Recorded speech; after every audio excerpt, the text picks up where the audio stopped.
ပါလာတယ်အပမာဒရဲ့နေကအင်မတန်ကျဲတာဟုတ်လားအဲ့ဒီလိုအပမာဒ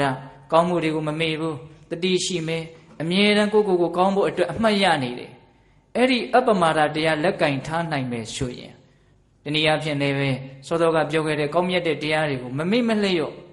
ဖော်ဆောင်နိုင်တယ်အကောင့်ထဲဖော်နိုင်တယ်ကျင့်သုံးနိုင်မယ်ဆိုရင်နော်ဒါနံပါတ်9မြောက်အင်္ဂါရက်ပေါ့အဲ့ဒါဆိုလို့ရှိရင်ယတောအဘိဝတ္တတိ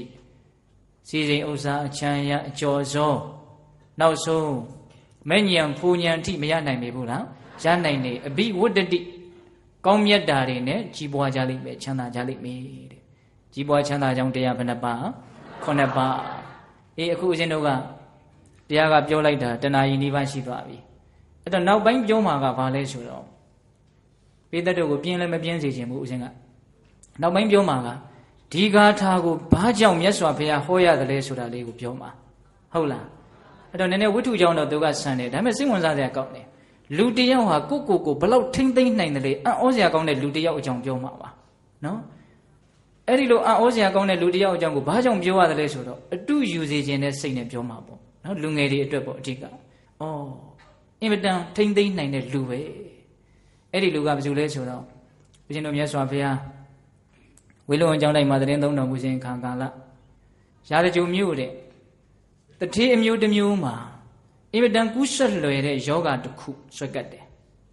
စာထဲကတော့ယင်းအနာလို့ရေးထားတယ်အဲ့ဒီယင်းအနာက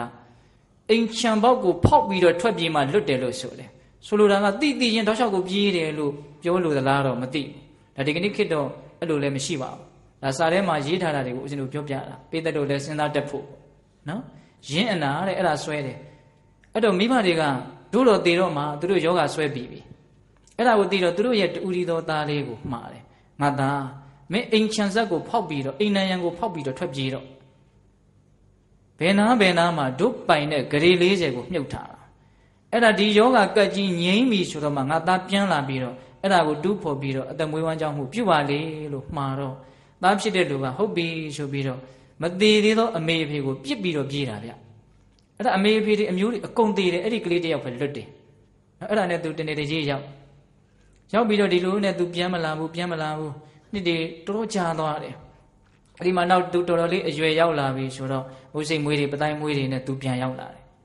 ပြန်ရောက်လာတော့သူ့ကိုအရက်ကဘယ်သူမှမမှတ်မိတော့ဘူးအဲ့ဒါလိုမမှတ်မိတော့အဲ့ဒီကလေးအဲ့ဒီလူလင်ကဉာ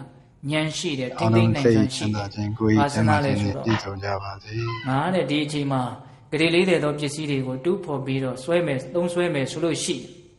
ဒီကောင်ဘယ်ကနေခိုးလာ